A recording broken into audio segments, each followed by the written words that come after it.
de 150 responsables d'entreprises françaises se sont réunis à Nantes pour une journée d'échange et de retour d'expérience sur l'affichage environnemental. Alors on parle d'affichage environnemental des produits de grande consommation. C'est indiquer le prix écologique pour les consommateurs, pour les aider à consommer de manière plus responsable et à faire des choix qui soient également plus responsables. Alors c'est une idée qui consiste à dire que quand on achète un produit, on achète le petit bout de planète qui va avec. Et que vous avez le droit de savoir si ça a été plus ou moins polluant, plus ou moins bénéfique pour l'environnement. C'est né du Grenelle de l'environnement, avec le besoin à la fois de créer des référentiels, mais également de stimuler, de créer un frottement d'idées. Et plutôt que faire une réglementation, il a été choisi de faire une expérimentation pour justement laisser lieu à la créativité de tout un chacun. Aujourd'hui, cette phase d'expérimentation, c'est essayer d'explorer toutes les pistes possibles, plutôt que d'y aller directement sur un point de vue réglementaire où personne ne serait d'accord.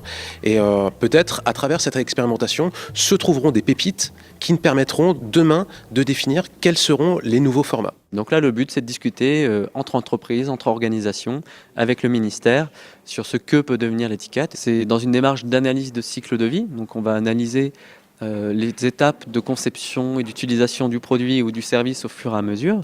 C'est généralisable à tout. Pour un hôtel, on va prendre en compte par exemple la fabrication des produits alimentaires pour le petit déjeuner. Et puis le recyclage en fin de vie de l'emballage du yaourt. Environ 160 entreprises participent en ce moment à l'expérimentation sur leurs produits et services. Parmi elles, TPE, PME, mais aussi grands groupes emblématiques de tous les secteurs d'activité. Le but de l'affichage expérimental était d'une part de communiquer à nos consommateurs de façon transparente et objective et également d'être les premiers en fait, pour nous différencier de la concurrence sur ce type de communication de développement durable. Aujourd'hui, moi, je ne peux plus voir un hôtel sans voir une énorme machine à laver, parce que finalement, ça a été la révélation pour nous des bilans carbone que l'on a pu faire, c'était l'importance du linge dans l'impact environnemental global d'un établissement, au même niveau que le chauffage. Une des choses qu'on a vues, nous, c'est que ça fait beaucoup bouger aussi au niveau industriel derrière. Une des premières réflexions qu'ont fait les fournisseurs quand on leur a donné les notes environnementales, c'est comment je fais pour avoir un produit qui a une note A. Cet outil de communication, c'est aussi un outil de décision en R&D qui va être utilisé. D'ailleurs, il y a toujours ce besoin d'exploiter le résultat pour changer les produits, en fait. Et ça, c'est la dimension éco-innovation. L'affichage, ça pousse à innover de façon responsable. L'affichage environnemental, c'est aussi de l'innovation dans la façon de s'adresser aux clients.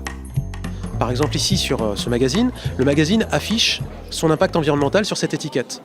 Comme il n'y a pas énormément de place, ils ont choisi de mettre l'information minimale, mais également de mettre un QR code qui permet d'obtenir des informations pour aller jusque sur un site internet qui va vous donner toutes les informations possibles. Et quand on parle d'innovation, c'est que là où jusqu'à maintenant l'affichage environnemental ou l'environnement c'était un label, on ne savait pas exactement ce qu'il y avait par derrière, et bien ici on a tout.